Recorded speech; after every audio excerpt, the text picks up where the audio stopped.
Greetings. I am Tom Earl.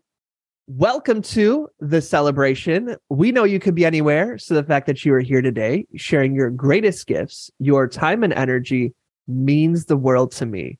I hope you know that in this moment, you are valued, you are appreciated, and loved just as you are. As you can see, Jana is back for part 2. How you doing, Jana? I'm great. I am feeling good. Okay, so this is an intro I'm adding after the fact. Jana and I ended up talking for well over 2 hours on this episode. Yeah. And so we decided to take a page out of Brene Brown's book and split it into 2 episodes. So we're not quite sure where we're going to end up splitting it. But we just want to give you a heads up that we are going to split it. And it'll probably be a little bit of an awkward turtle because we didn't plan on splitting it. And so we just ask for your grace and patience and excitement and roses and fanfare and a parade. But that's all we're asking. It's not too much. I don't know. That's too much. It's a good episode. It's so good. Yes. So good. Okay, we'll get out of the way. Here we go.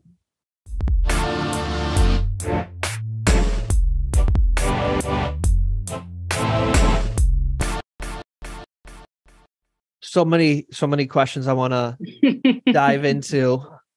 First of all, okay, so when you were starting to date Chris, he had a 2 and a 3-year-old, you said? Yes. Mm-hmm. What was that like?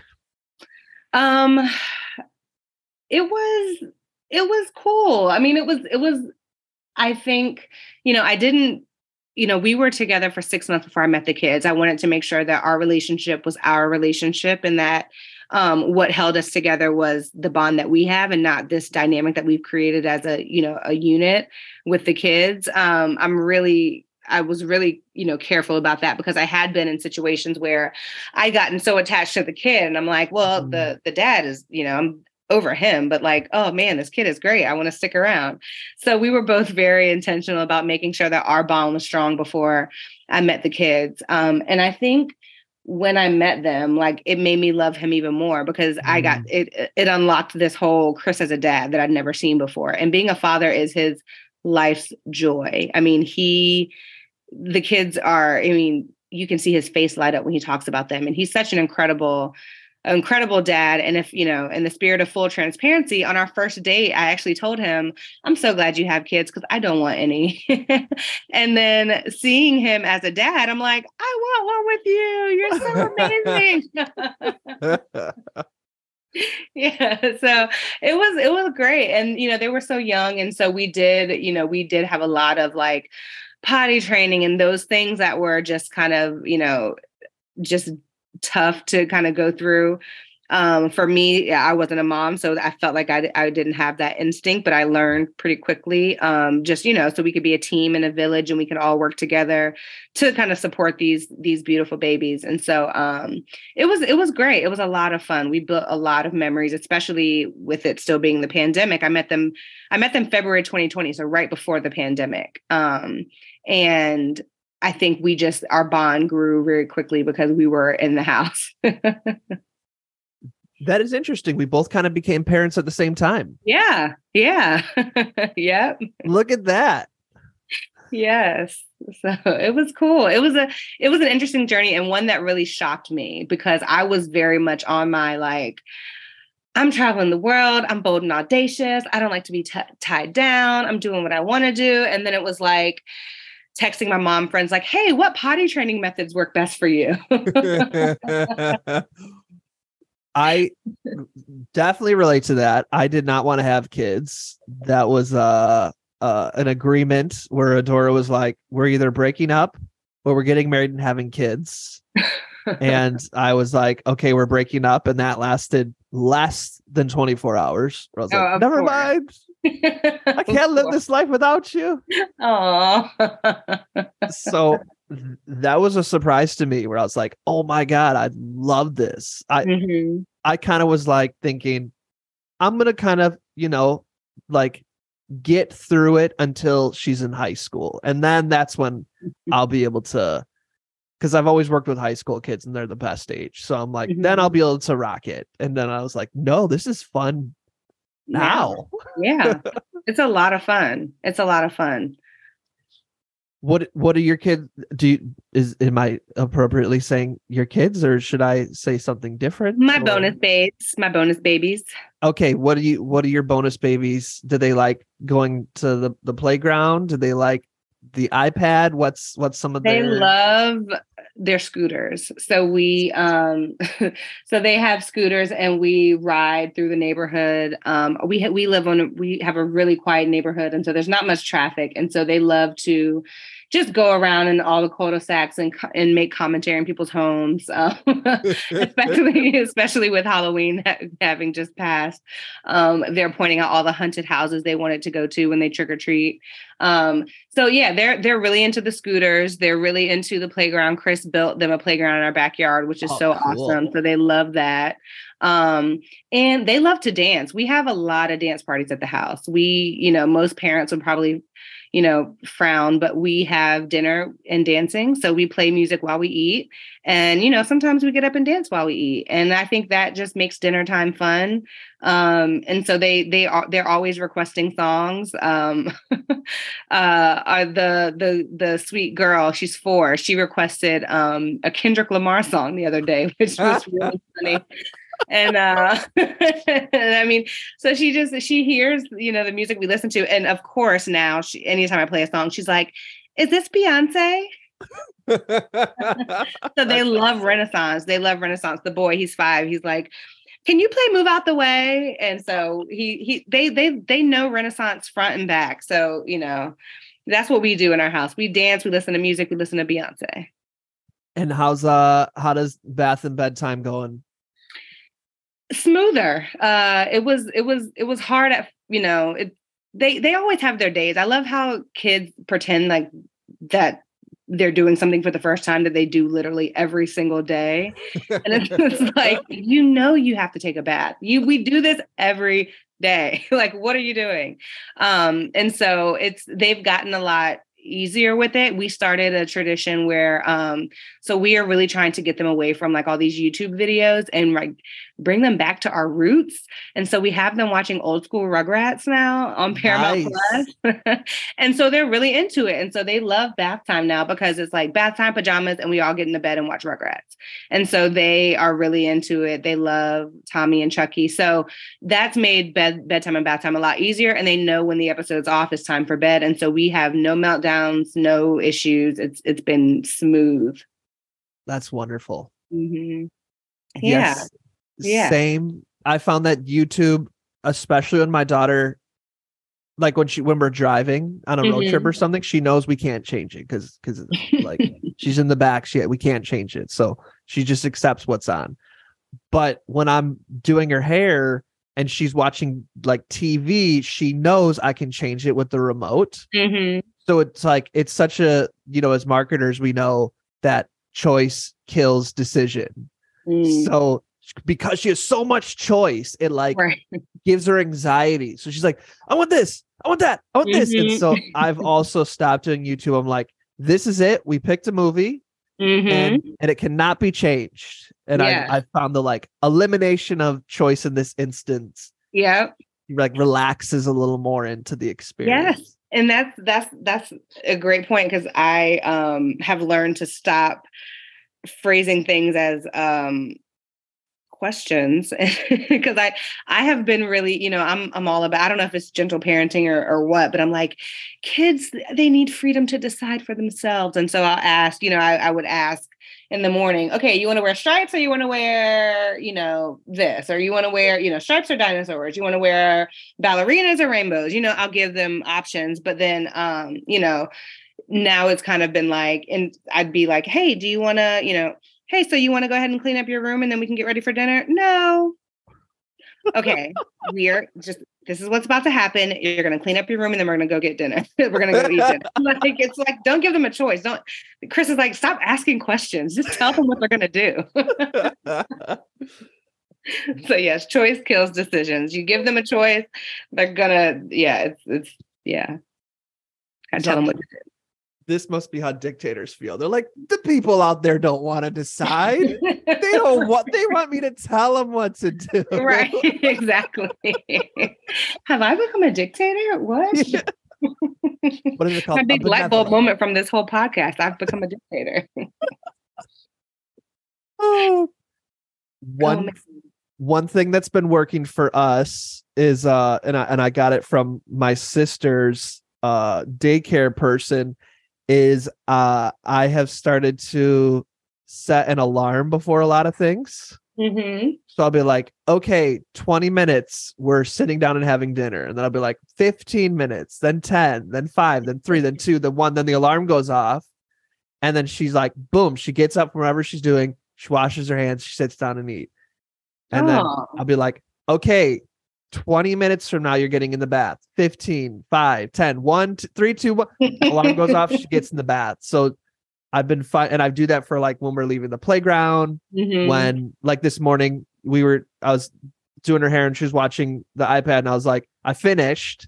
I'm like, I finished. So you have 5 minutes, 4 minutes, 3, 2, alarm goes off. It's some sort of, I don't know, like the trigger or something she seems to thrive on. So that's been making Yeah. I think that is a great because I think, trying to empathize with these tiny humans, I'm like, it must really suck to have someone just tell you what you're going to do when you do it. And you really have no kind of say or control or anything. I mean, imagine you're just like chilling, sitting, watching TV, and then someone starts putting on your shoes and coat and they're like, all right, we're leaving. It's just, so I think it really helps to be able to say like, hey, in 5 minutes, this is happening. So that way it's like they know they have some type of, not say, but they're at least prepared for what's about to happen. So I think that's really good. And I think that has also helped us with meltdowns too, because it's like, all right, TV's going off in this many minutes. And the girl, she's 4, so she doesn't understand time very well. So like things that happened yesterday, she says happened last year.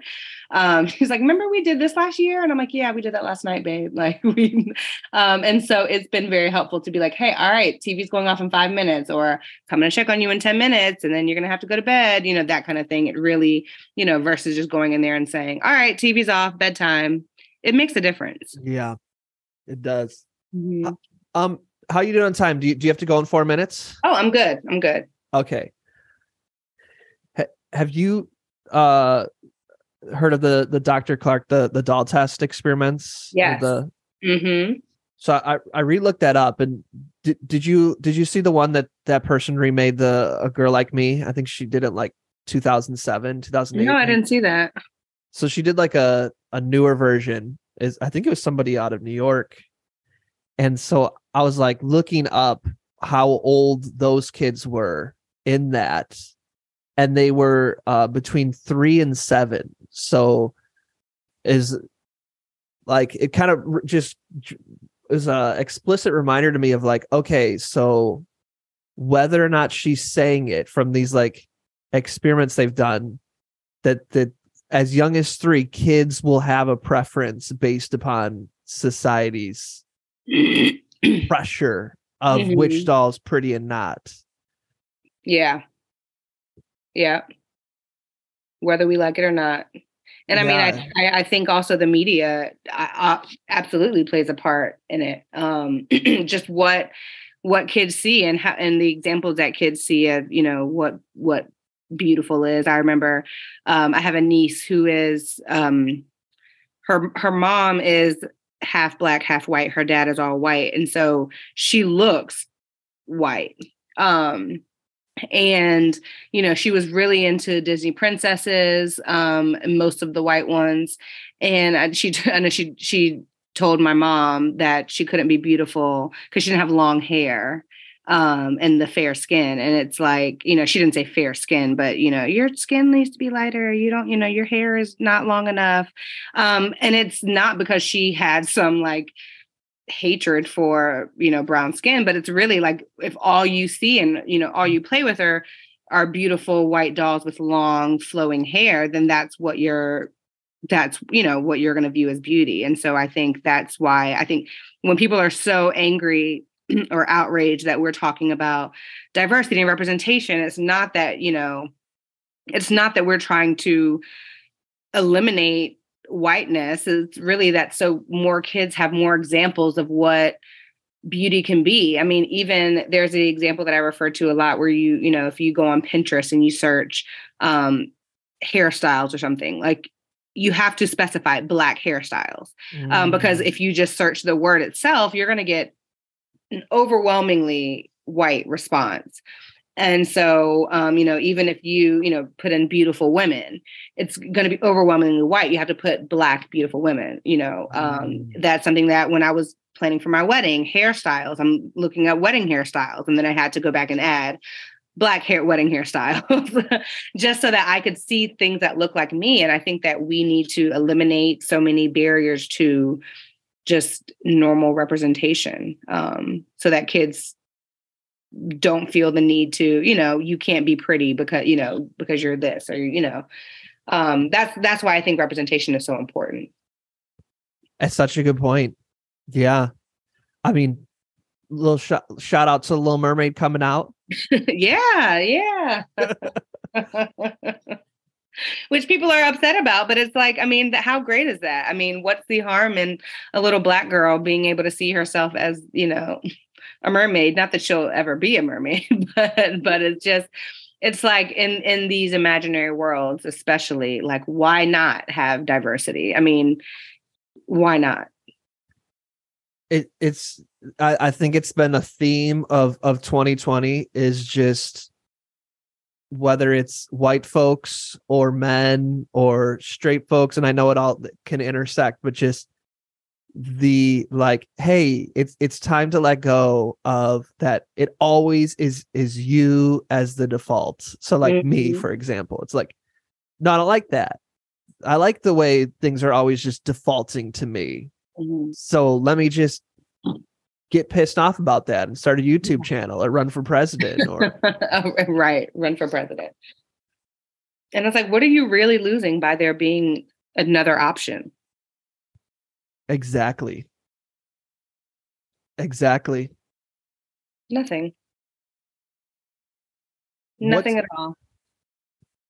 What's it been like being in business, kind of at the intersection of all these conversations that we're having right now? You know, I think so the majority of the businesses I serve are Black businesses. I think that just enrichment in general. Well, for one, I'm on the board of the African American Chamber of Commerce because I do believe that there are just so many different barriers to even owning and running a business, or starting a business, building a business. There's so many things that culturally we don't know. Even when it comes down to, you know, making, you know, money.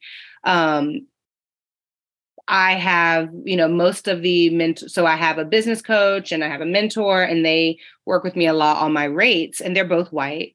And I've chosen them specifically because they look at money differently than I do. And, you know, figures that I have been intimidated by, figures that, you know, even my clients would not, you know, they'd balk at. They'd be like, what? Absolutely not. You know, my mentor and my coach have encouraged me to increase my prices, and they have normalized rates that just have always felt super scary to me. And so I think that I have tried to be very intentional about learning as much as I can from people who just come from different walks of life, but always wanting to pour back into my community, just because I see the disparity. I see the, you know, even down, you know, access to capital. There are just so many barriers that we face, either because they're legitimately put there by someone else, or that, you know, internally, things that we've internalized and have, you know, brought about some type of fear or intimidation or whatever. I think that it's been really important for me to use my business as a tool to expose more of my community to things that'll really move us forward. And that's just, you know, as I get access, I want to share that access. As I get knowledge, I want to share that knowledge. And so that's really why my business has taken the shift it has. You know, marketing is always going to be there, but really the coaching and the consulting is something that's important to me, because I do know that we do face a specific set of barriers, and we have to overcome them if we're going to be successful business owners. And so that's really why I think how race plays a part in my business is that it's not just me providing services, but it's me increasing access, if that makes sense. Yeah, it totally makes sense. Totally does. Is there any where it's like, if you're listening, here's one thing I've recently learned, or I've learned through hard-won lessons that I want you to know? Is there anything like that comes up? If I can be completely transparent. And I think, so my business coach gave me this nugget, and I'll share the why. I'm like digging through, trying to get back to my all of my coaching lessons. But I think the big thing that I've learned this year is that no one client, and you may know this, you can correct me if I'm wrong, no single client should make up more than 15% of your income. And I learned that the very hard way. Last year, I was working with a nonprofit and providing just standard social media services to them. And I was partnering with the PR agency that they had on retainer, and and a couple of different agencies, like a design agency, whatever. And so I think just because of my experience, I was consulting in all of those areas. So I was, especially with crisis communications, I did a lot of that when I was working at Girl Scouts, doing, crisis communications. So I provided a lot of that insight, PR opportunities, and strategic partnerships for the organization. I did so much. And so they ended up asking me to expand the scope of my contract. And the monthly retainer was like more than I had ever made before. And it was a legit game changer, to the point where I was able to take one of the girls that I had just had, as a contractor, and I hired her full time on salary, because I knew that I needed some full-time staff support to support this new workload. And I was, flying high on this new, this retainer. I felt so good about it. And in March of this year, while under contract for a house, he reached out, the executive director of the nonprofit reached out and said that they needed to scale back my retainer because the board they were doing some evaluations, and they were waiting on additional funding from the city, and they needed to scale back my contract. And then all of a sudden, 2 months later, I hear nothing at all from them. They stopped returning my calls. Invoices were going to them and they were being unanswered. And then it was just, radio silence. Not even paying invoices? Not even paying invoices. Whew. And then my dad, I'm on the phone with him, and he's like, "Hey, did you see on the news, the guy from that organization you work with has been fired by the board?" And I'm like, "What?" He never told me he was leaving. Like nothing, like I had nothing. There was nothing. And then I did some Googling and found out that the organization was actually shutting down. And there were so many news. The board had voted to just close the nonprofit completely. And there were so many news articles and so many, on the evening news, so many, stories going on about how poorly managed this organization was, and how there's so much money that's unaccounted for. People who have just, contractors, and people who have just gone without pay. And I'm like, oh, that's me. And so I'm sitting here with none of that revenue that I was getting in. People, I have payroll now because I staffed up to support the workload. And it's like, well, at the time I'm going, just closed on a house, a month out from my wedding. Just so many life changes were happening. And I'm like, I'm looking at payroll, and I'm like, what in the world? And so that was a big lesson for me. And thankfully, we've been able to bounce back, and we've been able to kind of refill the pipeline, because at the same time, I kind of closed my books because I was like, I need to focus on my wedding. I need to focus on just life. I'm in this new house. We got the kids, all this stuff. And so I had stopped taking new clients because this major client was supporting literally all of my payroll. So I was like, I don't need new clients. I'm good. I'm coasting until, after the wedding's over, then I can focus on work again. And so that was really a wake up call for me, that I should never have one client be the bulk of my revenue, because you just never know what could happen. I mean, this was an organization that had been around for a long time, that was in charge of historical sites, that was really, really like a pillar, a staple in the community. And they came with some controversy. But ultimately, I felt like they were doing great things. And, I was very happy that they had the budget to support, to support my own business goals and my growth goals. And so, yeah, everyone needs to know, if you're listening to this, don't allow one client to be your everything, because you just never know what can happen, and you're going to have to pivot if things go south. What a great case study. Thank you for being vulnerable and sharing this with us. Yes. And that's something that this is, I think, my first time really talking about it publicly, because there was so much shame around it. I felt embarrassed that I was now, in this position where, it's like, how will I make payroll? Do I need to go get capital? Like, what's going to happen? It was really, there was a lot of shame. And my coach had to remind me that, like, this wasn't you just making poor business decisions. This was something that happened to you. Mm-hmm. And so, it's okay to share your story and talk about it without feeling embarrassed, because this can happen to anyone. I mean, if you turn on CNBC any given day, there are companies who are doing massive layoffs. I mean, even right now, there's so many tech companies laying off people. Earnings are down this quarter, so many things. And so it's like, what I'm going through, or what I went through, is not unlike anything any other business has gone through. There's plenty of businesses who who deal with this day in and day out. I'm not special. I'm not different. And so, this is just one of the things that come with running a business, is that you sometimes deal with things like this. I would say you are special, though, but I get what you're saying in this context. Yes. Well, thank you. I appreciate that. But I'm not exempt from the ebbs and flows of business. Okay. So can I share some of my thoughts? Yes, please. For one, when they go back and study this time period, and if anybody were to ever specifically study our industry, mm-hmm. I believe September 2021 was when the impact of COVID started for freelancers, contractors, agency owners, coaches, course creators, masterminds, membership. That mm-hmm. right there is when the clock started for where many people we're going to go out of business. Oh, really? Because a couple things happened. One, people started being expected to go back into work, into the mm-hmm. office. Two, they cut off a bunch of the stimulus money. Mm-hmm.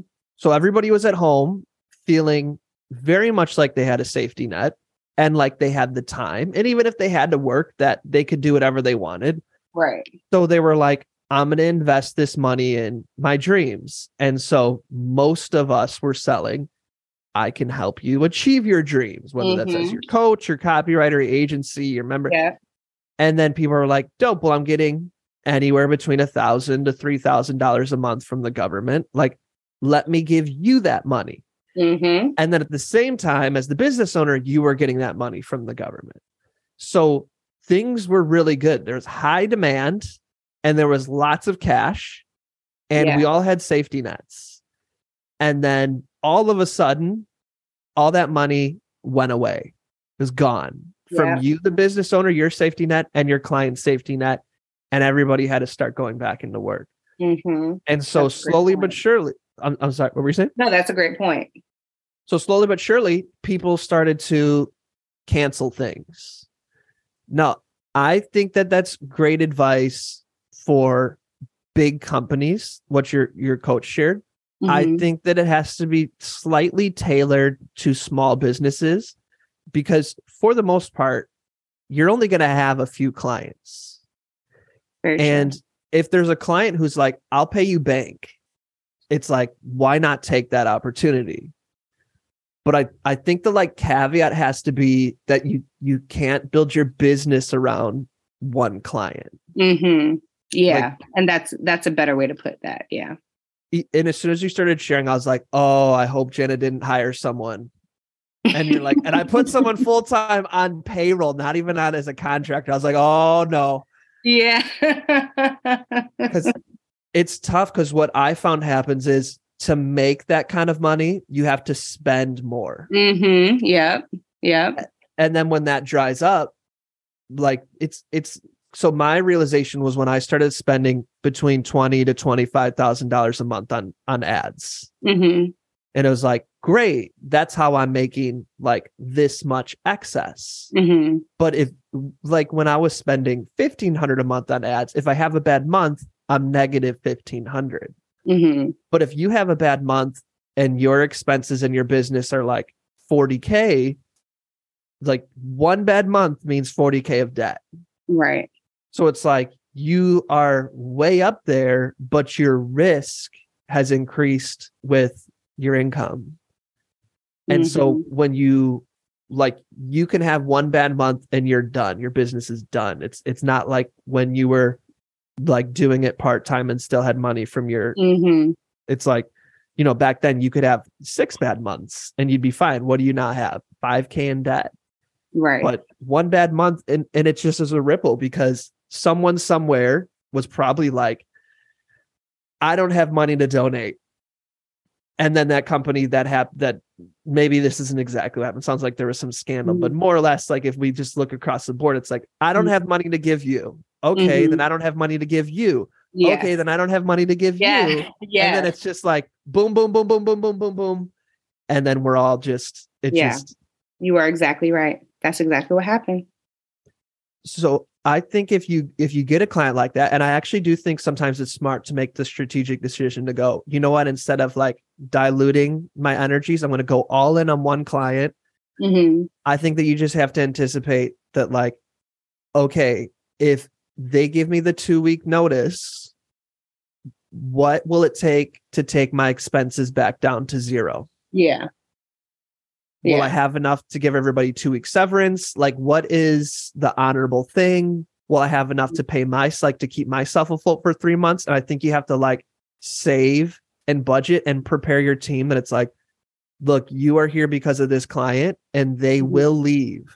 Yeah. And I might not be able to get a client quick enough to keep you on board. Like, you have to work, you have to have that sense of uncertainty if we're going to work together. You know, that is I thank you for that, because that is such a gem. And I think a lot of my stress and the financial strain that came after losing that client was because I was really adamant that, like, I did not want to have to let people go. Like, I did not want to do that. And I think that I could have saved if I were able to find the words the way that you just said that, to tell them this is what it is. And there were some people, you know, there's some people on my team that they do work full time and they have great jobs. And this is something they do for fun because they like to be creative. And I was able to say, hey, so, you know, with losing this client, we're going to have to make some adjustments. But I think that if I would have had those words, I think I could have made the necessary changes earlier and salvage, you know, and still been able to kind of have the relationship still be good. Like, I didn't want to just like let people go and then be, you know, that'd be it. And so I think that was a big hiccup that I made, was like not wanting to have to do any cutbacks or fire or, you know, whatever. And so I think now moving forward, I can have that conversation. Like, you know, we are an agency, you know, our, you know, things ebb and flow. And if something goes south, you know, gonna have to let you go. How did your relationship with God change during all of that? Oh my gosh. I have never been more connected. I think it really, really, my faith was the only thing that got me through that period. And I think it was almost necessary. And I think that time period really made me trust God's plan for my life. And really allowed me to see that, you know, he has kept me through so many things.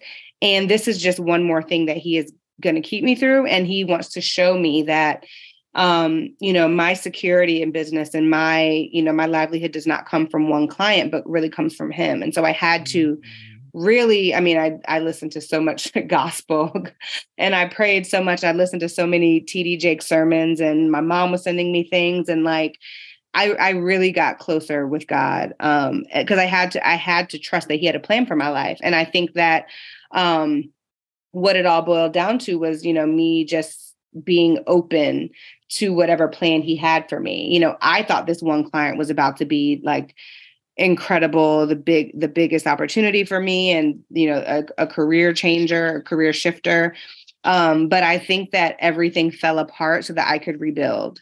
I think that had I kept that client on, and we would, still be working today, my capacity would not have been the same to pivot and to try different things that I'm interested in, and really, go in different directions. And so I really believed that this was all a part of God's plan, and that he was kind of dismantling everything that I had kind of rested my business on, to show me that there are other options out there for me, and there are other dreams that I have that I can execute on. And I don't have to just stay tethered to this one client as like my one source of,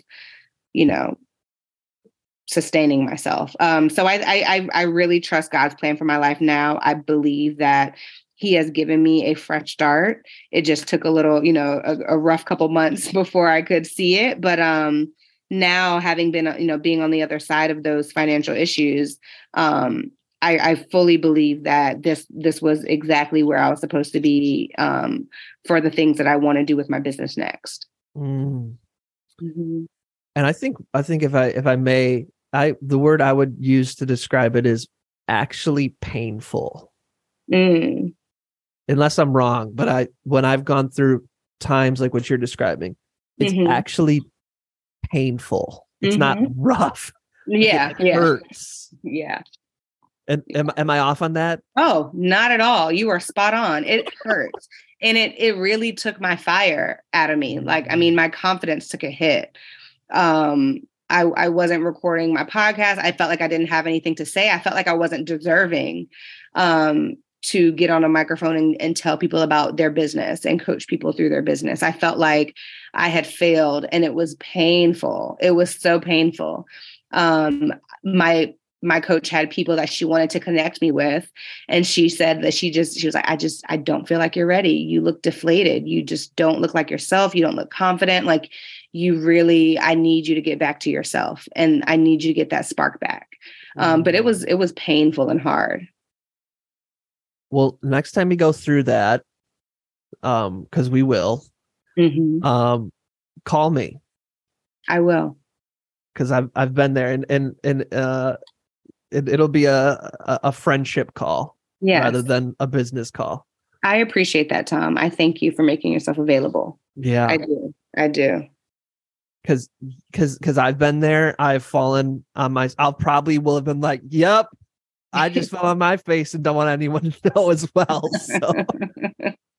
Yes. And we need people, right? Like we need people. We can't go it alone. And it's one thing to have, family and friends tell you that things are going to be okay, but to hear it from someone else in business, someone else in your same industry, someone else who has a client-based business and your revenue ebbs and flows, I think it just hits different when it comes from someone who can actually empathize with what you're going through, Yeah. Mm-hmm. Yeah. So I appreciate that. I would say my biggest advice to folks out there, it depends on which part of your career you're at, but for most folks, let me assume you're at the part of your career where maybe your business isn't quite yet making 20 to 30K a month. You're not quite there. Do not quit your job. And it's the exact opposite advice you're going to get. And it's the exact advice you don't want to get. And let me tell you something. If I was selling you a course on how to quit your job, you are the easiest person to market to ever. Because all I have to say is people like Tom Earl are the haters. They're the doubters. This is your time to take. I'm just going to tell you all the things you want to hear, and you will give me your money. Mm-hmm. Okay. How do I know? Because I've written that copy and you have given me your money.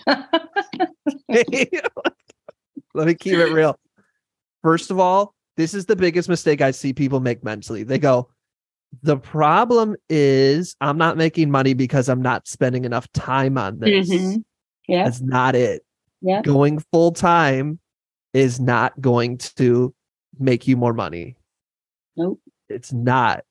This is the other thing that people don't realize. And I was just on a call with somebody and I told them this, and she's like, maybe I don't want to be a coach. It's like, you want to be a coach, but you don't like the business part. And here's the thing. The people I know who are crushing it, like $2 million a month in sales as a coach, crushing it. They are changing their offer at least once a month, and they are dramatically changing it once a quarter. But almost every week they're fine tuning it. So like whatever it is that you're going to quit your job for and go all in on, go for it, as long as you know in 2 months you're going to have to sell something almost completely different. Wow. And if that's terrifying, if you hate the idea of that, then I suggest you find a way to do the part of your job that you really like, but as an employee. Like if you love coaching, get hired as a coach and let someone else worry about where the money's coming from. Right. That's kind of my advice. Always be changing your offer. The marketplace, especially right now, is so unprecedented that people's buying habits are changing every 2 months.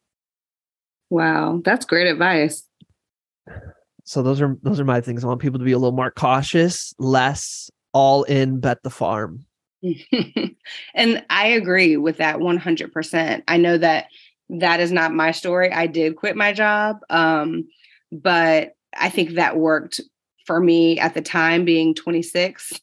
I would not do that now. And I think that, I mean, it is very stressful to have to sustain yourself with your business early on. I mean, it's like everything you make, you have to spend to live. And it's like, what a privilege it is to be able to have a salary to fall back on. And you can really build your business with intention and not out of this urgent need to make money. I think when you have that cushion of a full-time job and a salary or whatever, it frees you up to not operate in panic mode. And you can really kind of really think about what you want your business to be, how you want it to evolve, things like that. And it, you can use your money to fund and to power operations for your business. And so I definitely encourage people to keep your job. You're not going to, like you said, you're not going to make more if you spend more time on it. And it really does give you some relief as you're in the early stages of building it. Boom. Nailed it. Yes. Or go part-time. Yeah. Or work from home. But look, you don't need more traffic. If the people that you're already telling about your offer, if they're not buying it, it's an offer problem, not a you need more traffic problem. Yeah. And you need money to be wrong. I need money to be wrong. I'm always squirreling away cash. Because it's like, I'm right now, but I could be wrong for 4 months. And if I don't have the cash to be wrong for 4 months, I'm done. So just squirrel away that cash so you can be wrong for 4 months, 6 months. You can be wrong for a year and your business can stay alive. That's great advice. Because folks are going out of business left and right because they don't have enough money to sustain being wrong. And it's an ego thing. We want to be able to say like hashtag full-time entrepreneur, hashtag I don't work for anyone, hashtag I'm my own boss. Like, cool. But that's ego. Yeah. Yeah. Yeah. And that's another piece of advice I would give is you got to kill the ego. And I think the only way to do that is through some sort of spiritual practice. Not the only way, but yeah. 100%. Yeah. When I asked you that, how did your relationship with God change? I found that through my biggest crises, that it was like such a good contrast of like, okay, when I feel like this, it feels like my hand is on a stove. And that is ego. Like, okay, that you're able to do that for 3 seconds. That is presence. That is living through whatever we want to use, living through God, living through the moment.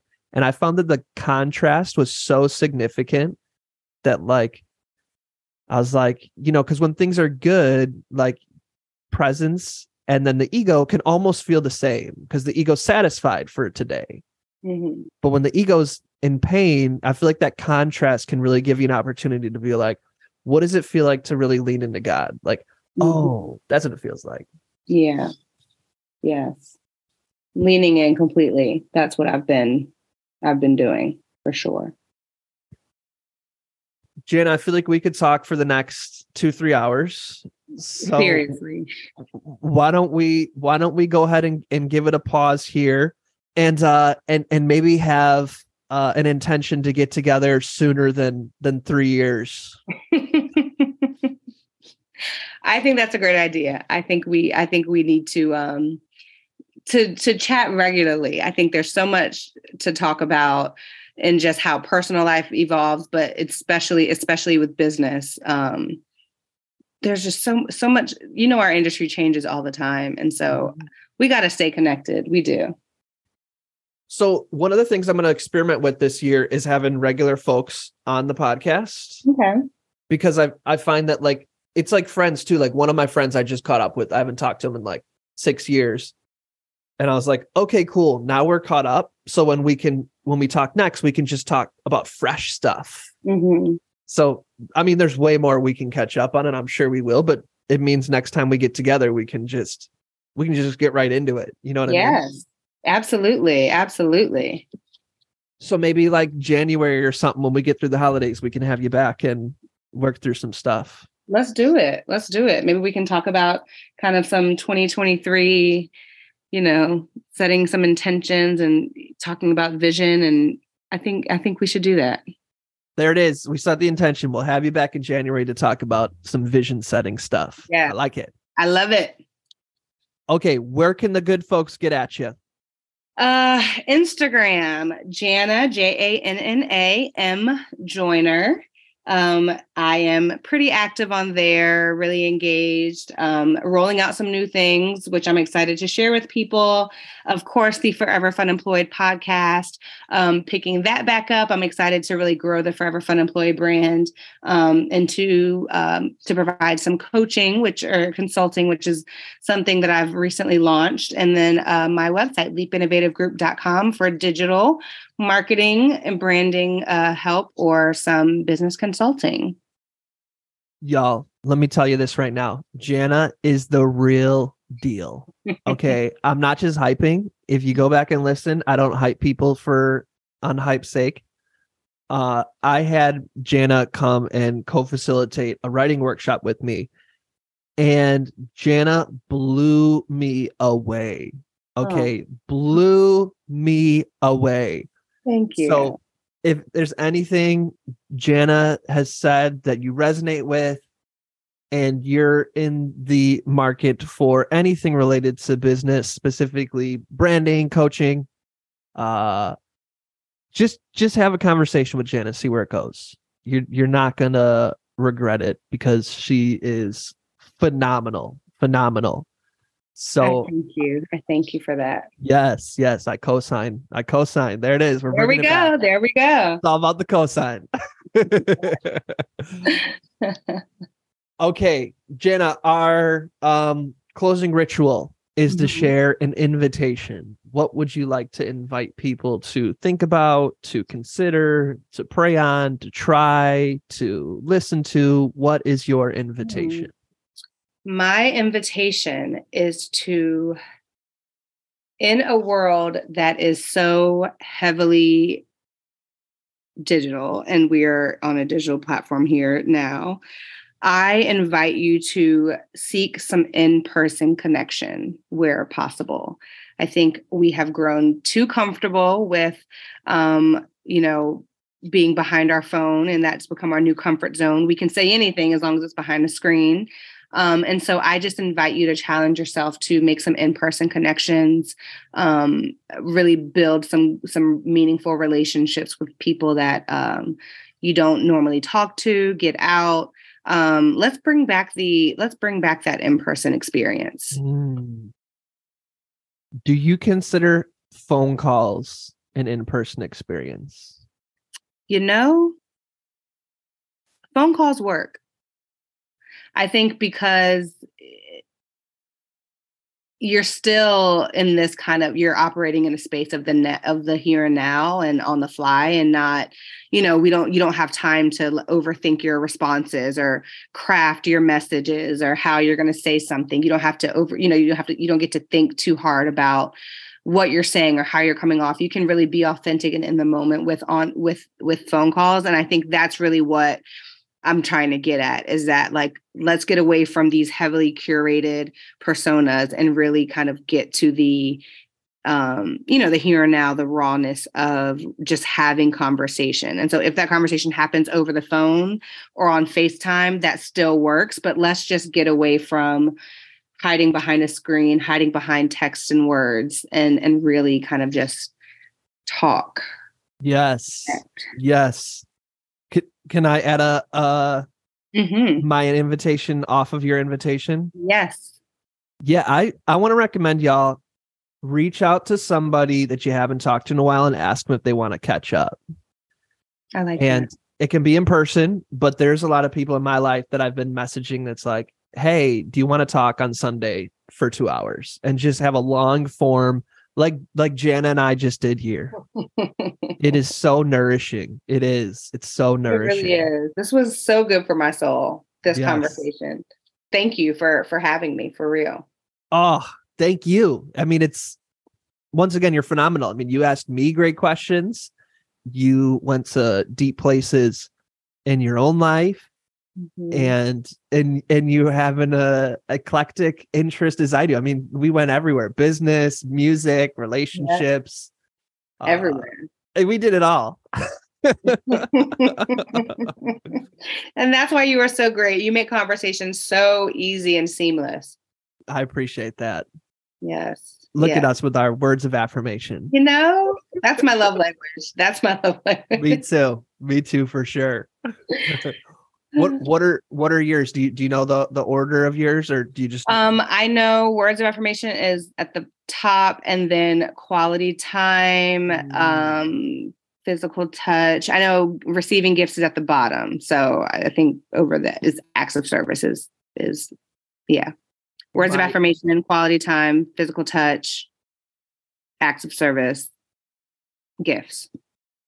I dig it. Oh, acts of service is fourth, huh? Yeah. Interesting. Yeah. I like to do things myself. Okay. That's interesting. Yeah. Did you and your partner talk about these things when you started dating? We did. His love language, well, we both have the same love language, words of affirmation. And his next one is quality time. No, his next one is physical touch, and mine is quality time, which kind of go hand in hand because you can't touch someone unless you're close to them, spending time. Exactly. But acts of service, I'm surprised that his is an acts of service because he loves to cook for people. And so, but yeah, we had that conversation early on, and I think that's why our relationship is really healthy, because we over communicate, we over affirm each other, which is really nice. That's cool. When Adora and I started dating, we also went through our love languages, and then we read Bell Hooks' All About Love together. Oh, that's a good book. Yeah, and we talked about that. And so you said you have the same love language, right? Adora and I? Mm-hmm. She is definitely not, words of affirmation is not as important to her as it is to me. Oh, okay. Acts of service, quality of time, those are her top two. Got it. And you seem to kill it on that front, especially with baby duty. I was saying to a friend that I feel like Adora is like a stoic before it became like popular. Like she just Marcus Aurelius, all that kind of stuff. That's like Adora. She just can move through challenges and wonderful things with like the same calm confidence. Mm-hmm. And it's not fake. It's not like she's having to be strong, right, to like meet either a stereotype or an expectation. Like it's just who she is, and I think it's why she doesn't need words of affirmation as much because she's a stoic and I'm an artist. So I fluctuate. Tell me you love me. I need that sometimes. You know? Tell me my shit is dope. Like, and put myself out here. Yeah. Which is probably why she's a director, because she's used to working with talent that needs to be reminded that you did a good job. You're vulnerable. It's amazing. You're wonderful. You know. That makes perfect sense. Yes. This is like we said goodbye, but now we're like lingering. I know. One of us got in our cars. One more thing, windows down. Right. I know. Or when your mom says she's leaving church and you're just like waiting by her side, like, all right, hurry up. I am now that mom. My mom was. I have PTSD from that, actually. I appreciate you for listening to this one. Let us know what you think. And as we've been sharing, we'd love for you to join our Direct Connect community if you're interested in learning how to boldly tell your story and then using the power of ads to directly connect you with the exact person who needs to hear it.